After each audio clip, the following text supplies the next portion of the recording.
ಅದನ್ನು ಖಂಡಿಸ್ತೇನೆ. ಅದು ಪ್ರಚೋದನಕಾರಿ ಭಾಷಣ ಏನಲ್ಲ.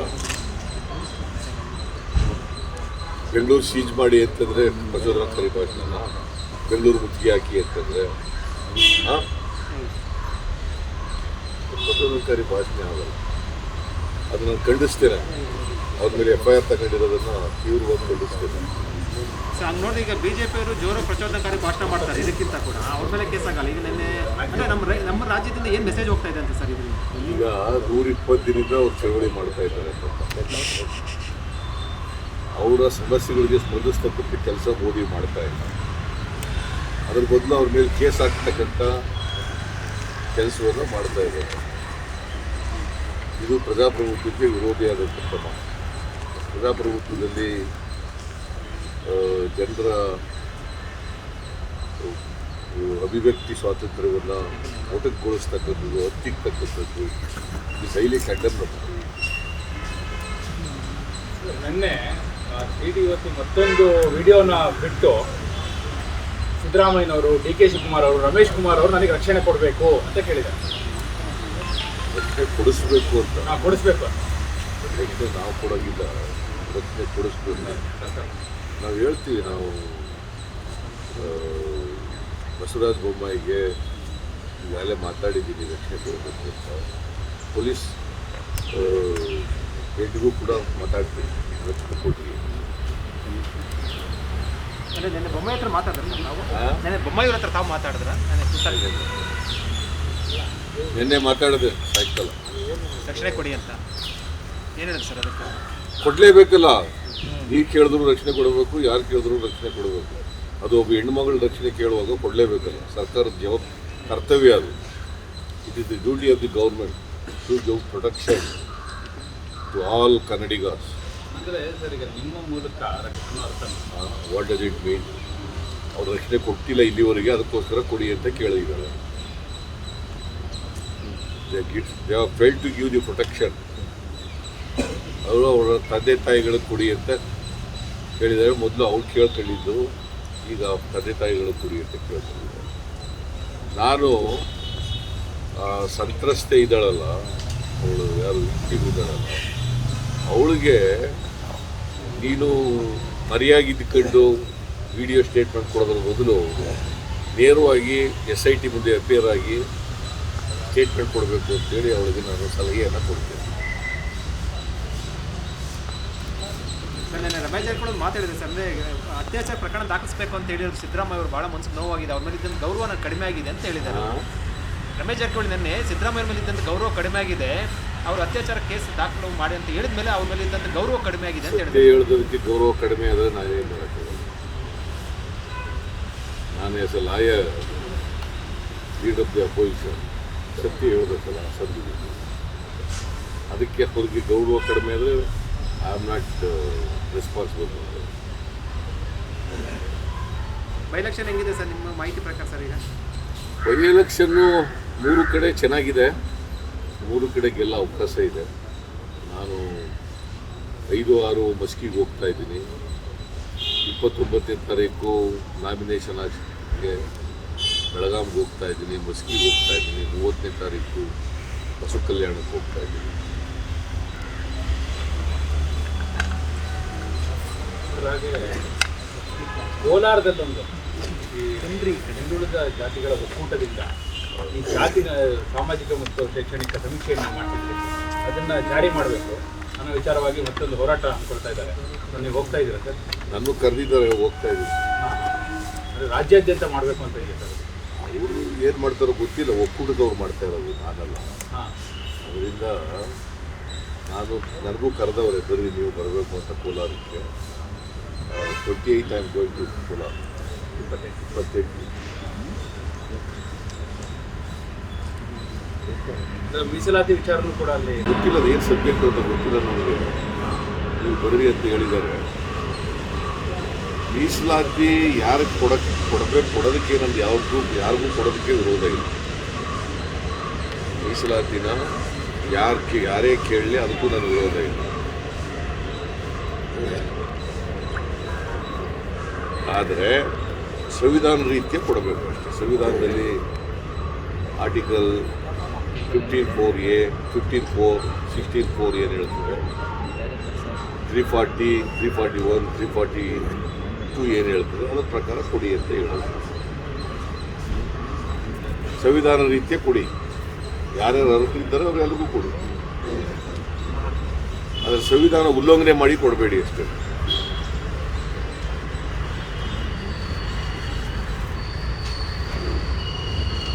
ಆಮೇಲೆ ನೀವೆಲ್ಲೂ ಬಂದಿದ್ದೀರಿ, ಒಂದು ಕಾಯ್ದೆಯನ್ನು ನಾವು ಧರಣ ಮಾಡುವಾಗ ಪಾಸ್ ಮಾಡ್ಕೊಂಡಿದ್ದೀವಿ.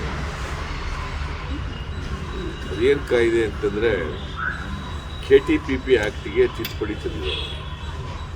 KTPP ಆ್ಯಕ್ಟಿಗೆ ಅಂದರೆ ಕರ್ನಾಟಕ ಟ್ರಾನ್ಸ್ಪರೆನ್ಸಿ ಆಫ್ ಪ್ರೊಕ್ಯೂರ್ಮೆಂಟ್ ಇದೆಯಲ್ಲ,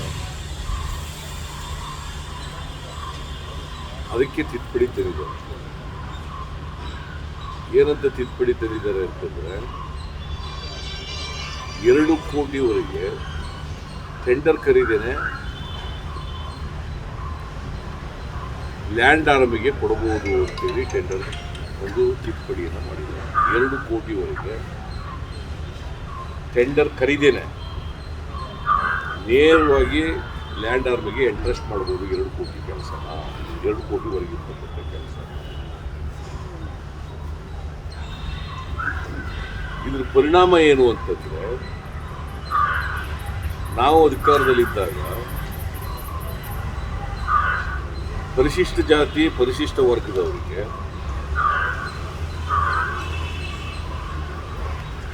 50 ಲಕ್ಷದವರೆಗೆ ಕಾಂಟ್ರಾಕ್ಟ್ನಲ್ಲಿ ಮೀಸಲಾತಿ ಕೊಡ್ತಕ್ಕಂಥ ಕಾನೂನನ್ನು ನಾವು ಜಾರಿಗೆ ತಂದಿದ್ದೇವೆ. ಪರಿಶಿಷ್ಟ ವರ್ಗದ ಕಾಂಟ್ರಾಕ್ಟ್ ಮಾಡಲಿಕ್ಕೆ ಇಚ್ಛೆ ಪಡ್ತಕ್ಕಂಥ ಜನರಿಗೆ 50 ಲಕ್ಷದವರೆಗೆ ಅವರಿಗೆ ಕಾಂಟ್ರಾಕ್ಟ್ನಲ್ಲಿ ಮೀಸಲಾತಿಯನ್ನು ಕಲ್ಪಿಸ್ಕೊಡ್ಬೇಕು ಅಂತ ತಂದಿದ್ದೆ. ನಾನು ಅದು ಜಾರಿಯಲ್ಲಿದೆ ಈಗ.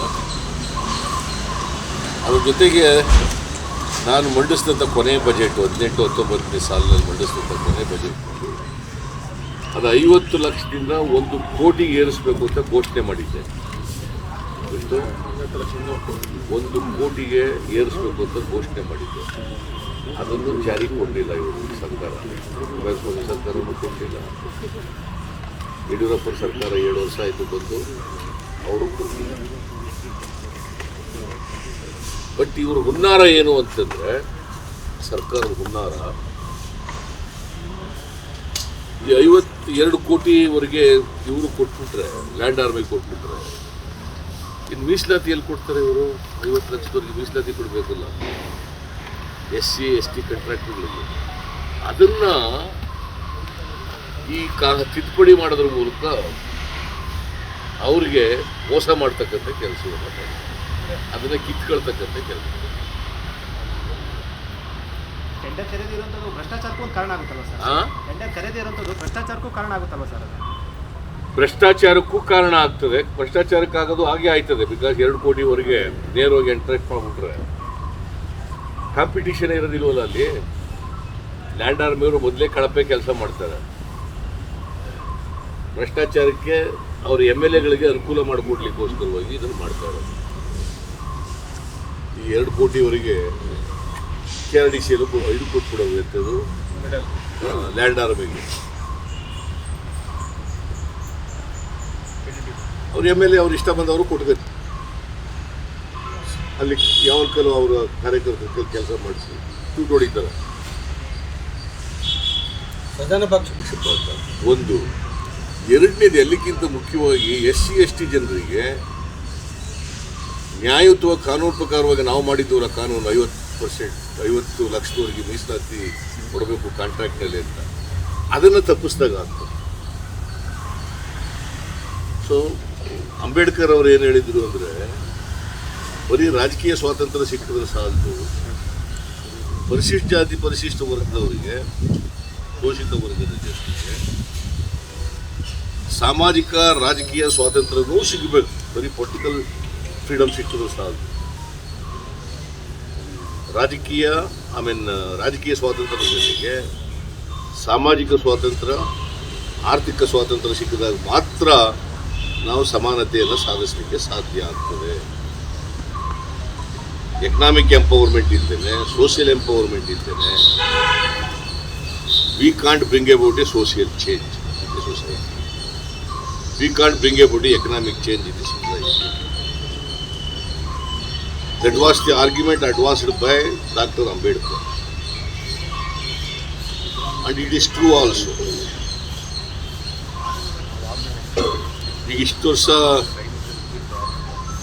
ಸ್ವಾತಂತ್ರ್ಯ ಒಂದೆಷ್ಟು ವರ್ಷ ಆಯಿತು? 47ನೇ ಇಸ್ವಿಯಿಂದ 75 ವರ್ಷ ಆಯ್ತು ಅದಕ್ಕೆ. ಆದರೂ ಈಕ್ವಾಲಿಟಿ ಬಂದಿಲ್ಲ ಇನ್ನು. ಅದರಿಂದ ಇವರು ದಲಿತರಿಗೆ, ಪರಿಶಿಷ್ಟ ಜಾತಿ ಪರಿಶಿಷ್ಟ ವರ್ಗಗಳಿಗೆ ದೊಡ್ಡ ದ್ರೋಹವನ್ನು ಮಾಡ್ತಾ ಇದ್ದಾರೆ, ಅನ್ಯಾಯವನ್ನು ಮಾಡ್ತಾ ಇದ್ದಾರೆ. ಅವರ ಆರ್ಥಿಕ ಸಾಮಾಜಿಕ ಬೆಳವಣಿಗೆಗೆ ಕೊಡ್ಲಿ ಪೆಟ್ಟನ್ನು ಕೊಟ್ಟಿದ್ದಾರೆ. ಇದನ್ನು ನಾನು ಈ ತಿದ್ದುಪಡಿಯನ್ನು ತೀವ್ರವಾಗಿ ವಿರೋಧಿಸ್ತೇನೆ. ಅಷ್ಟೇ ಅಲ್ಲ, ಈ ತಿದ್ದುಪಡಿಯನ್ನು ವಾಪಸ್ ತಗೋಬೇಕು ಅಂತೇಳಿ ಒತ್ತಾಯ ಮಾಡ್ತೇನೆ. ಯಾವುದಾದರೂ ರಾಜ್ಯ ಕಾನೂನಿನ ಮೂಲಕ ಕಾಂಟ್ರಾಕ್ಟ್ನಲ್ಲಿ ಮೀಸಲಾತಿ ಕೊಡ್ತಕ್ಕಂಥ ವಿಧೇಯಕವನ್ನು ತಂದಿದ್ದರೆ, ಕಾನೂನು ತಂದಿದ್ದರೆ ಅದು ಕರ್ನಾಟಕ ರಾಜ್ಯ. ನಾವು ಅಧಿಕಾರದಲ್ಲಿದ್ದಾಗ ನಮ್ಮ ಸರ್ಕಾರ, nowhere in the country such a legislation is passed. Nowhere in the country. Karnataka is the only state which passed the legislation giving reservation in contracts up to 50 lakhs.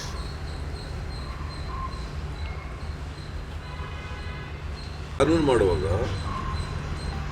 ಶೋಷಿತ ವರ್ಗದ ಜನರಿಗೆ, ಅವಕಾಶಗಳಿಂದ ವಂಚಿತರಾಗಿರ್ತಕ್ಕಂಥ ಜನರಿಗೆ ನ್ಯಾಯ ಕೊಡ್ತಕ್ಕಂಥ ಕಾನೂನುಗಳನ್ನ ತರಬೇಕು. ಅರ್ಥ ಆಯ್ತಾ?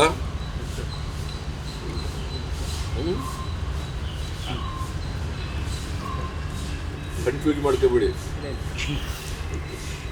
You have passed a legislation during our period. You have passed a legislation.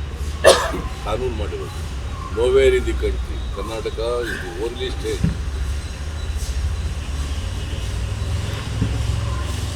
during our period. Basava ಕಲ್ಯಾಣದಲ್ಲಿ JDS ಅಲ್ಪಸಂಖ್ಯಾತ ಅಭ್ಯರ್ಥಿಯನ್ನು ಕಣಕ್ಕಿಳಿಸುವ ಮೂಲಕ ನಮ್ಮ ಸಾಂಪ್ರದಾಯಿಕ ಮತದಾರರು ಹೊರತ ಕೊಡುವಂಥ ಸಂದರ್ಭ ಇದೆಯಾ? ಅದನ್ನು ಇದು ಅಂಡರ್ಸ್ಟ್ಯಾಂಡಿಂಗ್ ಪಾಲಿಟಿಕ್ಸ್. ನಮ್ಮ ಅಭ್ಯರ್ಥಿಗೆ ಹಿನ್ನಡೆಯಾಗಲಿ ಅಂತೇಳಿ ಮಾಡಿರ್ತಕ್ಕಂಥ ಒಂದು ಹುನ್ನಾರ BJP ಜೊತೆ ಸೇರ್ಕೊಂಡು ಮಾಡಿರ್ತಕ್ಕಂಥದ್ದು.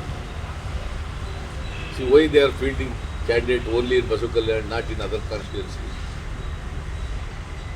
ಕುಮಾರಸ್ವಾಮಿ ಅವರು ಹೇಳಿದ್ದಾರೆ, ನಾವು ಇನ್ನೆರಡು ಕಾನ್ಸ್ಟಿಟ್ಯೂನ್ಸಿಗಳಲ್ಲಿ ಕ್ಯಾಂಡಿಡೇಟ್ ಹಾಕಲ್ಲ, ಓನ್ಲಿ ಇನ್ ಬಸವ ಕಲ್ಯಾಣ.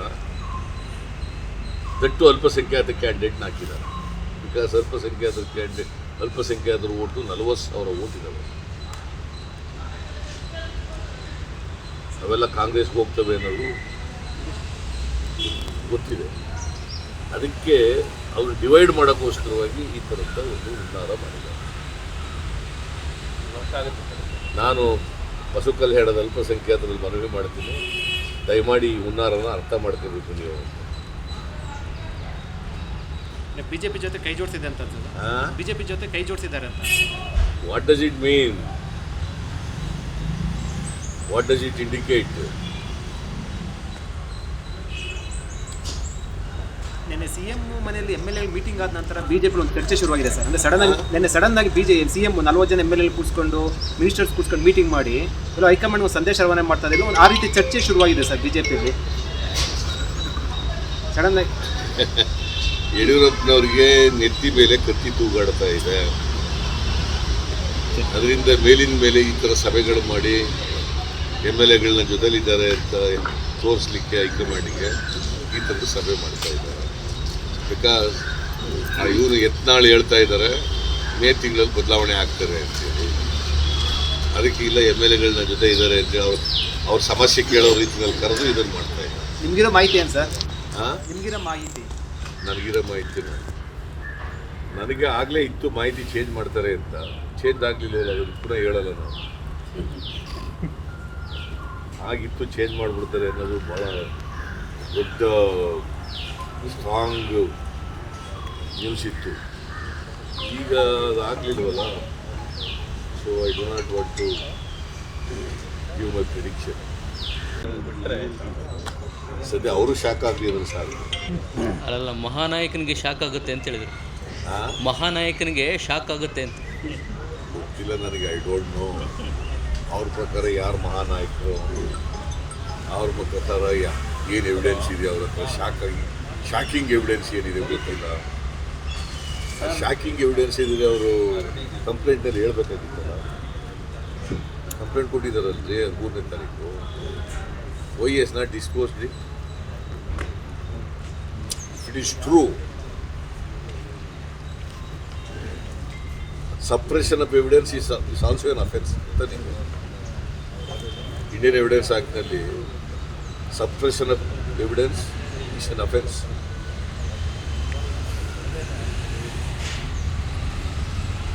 ಪೊಲೀಸ್ನವ್ರಿಗೆ ಹೇಳ್ಬೇಕಾಗಿತ್ತು, ಅವ್ರ ಕಂಪ್ಲೇಂಟ್ನಲ್ಲಿ ನಮೂದು ಮಾಡಬೇಕಾಗಿತ್ತು. ಸರ್, ತಮಗಿರೋ ಮಾಹಿತಿ ಪ್ರಕಾರ ಮಹಾನಾಯಕ ಯಾರು ಅಂತ ಗೊತ್ತಾ ಸರ್? ನಂಗೆ ಗೊತ್ತಿಲ್ಲಪ್ಪ, ನಿಮ್ಗೆ ಗೊತ್ತಿದ್ರೆ ಹೇಳು. ಗೊತ್ತಿಲ್ಲ. ಮಹಾನಾಯಕರುಗಳು ಭಾಳ ಜನ ಇದ್ದಾರೆ. ಯಾರು ಅಂತ BJPಲೂ ಇದ್ದಾರೆ ಮಹಾನಾಯಕರು. ಕಾಂಗ್ರೆಸ್ನ ಮಹಾನಾಯಕ. ಕಾಂಗ್ರೆಸ್ನಲ್ಲಿ ನಮ್ಮಲ್ಲಿ ನಾಯಕರುಗಳು ಭಾಳ ಜಾಸ್ತಿ ಇದ್ದಾರೆ ಗೊತ್ತಾ. ಅವರು ಮಹಾನಾಯಕಿ ಬೇರೆ ಇದ್ದಾರೆ, ಮಹಾನಾಯಕಿ ಅಂತ ಹೇಳಿದ್ರು. ಮಹಾನಾಯಕಿ ಅನ್ನೋರು ಇದ್ದಾರೆ. ಹುಡುಕೋದು ಅವೆಲ್ಲ ಸುಮ್ಮನೆ ಗುಮ್ಮನ್ ಬಿಡಕ್ಕೆ ಹೋಗ್ಬಾರ್ದು. ಗುಮ್ಮ ಇದೆ ನಮ್ಮ ಜೇಬಲ್ಲಿ, ಗುಮ್ಮ ಇದೆ ಅಂತ ಹೇಳ್ಬಾರ್ದು. They must come out. ಬಿಟ್ರೆ ಶಾಕ್ ಆಗುತ್ತೆ ಅಂತ ಹೇಳೋದು, ಬಿಟ್ರೆ ಶಾಕ್ ಆಗುತ್ತೆ ಅಂತ ಹೇಳೋದು ಜೋಬಲ್ಲಿದೆ. ಯಾರಿಗೆ ಶಾಕ್ ಆಗೋದು? ಶಾಕ್ ಯಾರಿಗಪ್ಪ ಆಗೋದು? ರಮೇಶ್ ಜಾರಕಿಹೊಳಿಗೋ ಅಥವಾ ಬೇರೆಯವ್ರಿಗೋ? ಅದು ಸ್ಪಷ್ಟವಾಗಿ ಹೇಳಿಲ್ಲ ಸರ್. ಮತ್ತು ಬಿಡು, ಮತ್ತೆ ಅವ್ರಿಗೆ ಶಾಕ್ ಆಗ್ತಾ ಇರ್ಬೋದು. ಅವ್ರಿಗೆ ಶಾಕ್ ಆದರೂ ಆಗ್ಬೋದು.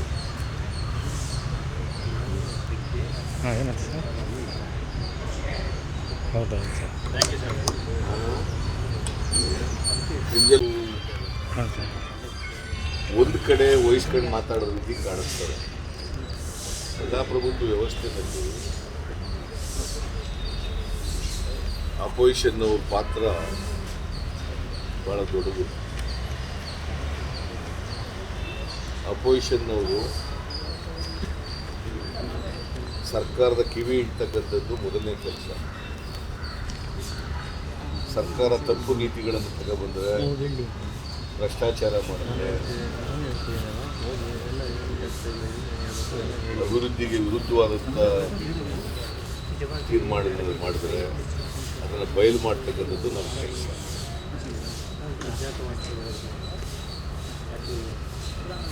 ನಾವು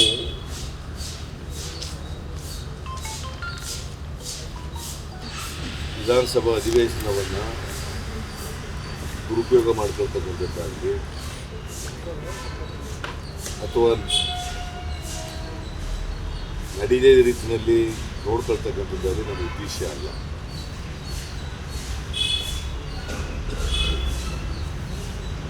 We have been cooperating to the maximum extent. ನಾನು ಬಜೆಟ್ ಮೇಲೆ ಭಾಷಣ ಮಾಡಿದ್ದೀನಿ. 3 ಅಡ್ಜರ್ಮೆಂಟ್ ಮೋಷನ್ಗಳನ್ನು ತಗೊಬಂದಿದ್ದೀನಿ. ನಮ್ಮ MLAಗಳು ಪ್ರಶ್ನೆಗಳನ್ನು ಕೇಳಿದ್ದಾರೆ, 0 ಅವರ್ನಲ್ಲಿ ಪ್ರಶ್ನೆಗಳನ್ನು ಕೇಳಿದ್ದಾರೆ, ಕಾಲಿಂಗ್ ಅಟೆನ್ಷನ್ನು ಇವೆಲ್ಲನೂ ಕೂಡ ಕೇಳಿದ್ದಾರೆ. ಅಂದರೆ ನಾವು ಸರ್ಕಾರ ಸದನ ಏನು ಕರೆದಿದ್ದಾರೆ ಅದರ ಸಮಯವನ್ನು ಸದುಪಯೋಗ ಮಾಡಿಕೊಳ್ಳತಕ್ಕಂಥ ಪ್ರಯತ್ನವನ್ನು ಮಾಡ್ತಾರೆ. ಆದರೆ ವಿರೋಧ ಪಕ್ಷದವರು ಅಡ್ಡಿಪಡಿಸ್ತಾ ಇದ್ದಾರೆ ಅಂತ ಹೇಳೋದು ಸರಿ. It is our right. ಒಂದು ಸಿಡಿ ಅಶ್ಲೀಲ ಸಿಡಿ ಪಬ್ಲಿಕ್ ಡೊಮೈನ್ನಲ್ಲಿ ಇರುವಾಗ ನಾವು ಅದನ್ನು ಪ್ರಸ್ತಾಪ ಮಾಡ್ತಕ್ಕಂಥದ್ದು ನಮ್ಮ ಕರ್ತವ್ಯ. ಅದನ್ನು ಮಾಡಿದ್ದೀವಿ. ಸರ್ಕಾರ ಸರಿಯಾಗಿ ಉತ್ತರ ಕೊಡದೇ ಇರುವಾಗ ಧರಣ ಮಾಡಿದ್ದೀವಿ. ನಮ್ಮ ಡಿಮ್ಯಾಂಡ್ಸನ್ನು ಅವರು ಒಪ್ಕೊಳ್ಳದೇ ಇದ್ದಾಗ ಧರಣ ಮಾಡಿದ್ದೀವಿ.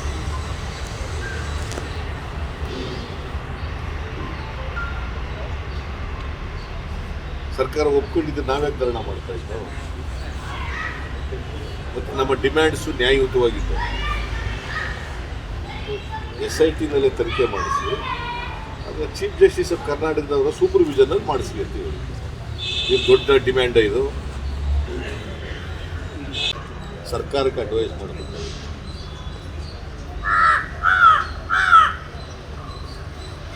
ಧರಣ ಮಾಡುವಾಗಲೇ ಗಿಲಿಟಿನ್ ಮಾಡ್ಕೊಂಡು ಎಲ್ಲ ಬಿಲ್ಗಳನ್ನ ಪಾಸ್ ಮಾಡ್ಕೊಳ್ಳೋದು ಯಾವ ಡೆಮಾಕ್ರಸಿ? ಧರಣ ಮಾಡುವಾಗ ಸರ್ಕಾರ ಬಿಲ್ಗಳನ್ನ ಪಾಸ್ ಮಾಡಲಿಕ್ಕೆ ಅವಕಾಶ ಮಾಡಿಕೊಡ್ತಕ್ಕಂಥದ್ದು ಯಾವ ಡೆಮಾಕ್ರಸಿ?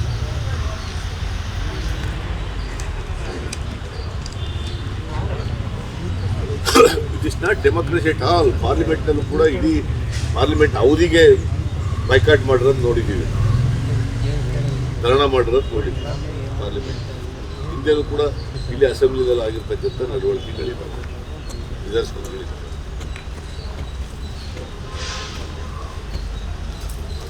ನಾವು ಡೆಮಾಕ್ರೆಟಿಕ್ ವೇನಲ್ಲೇ ಕೆಲಸ ಮಾಡ್ತಾ ಇದ್ದೀವಿ.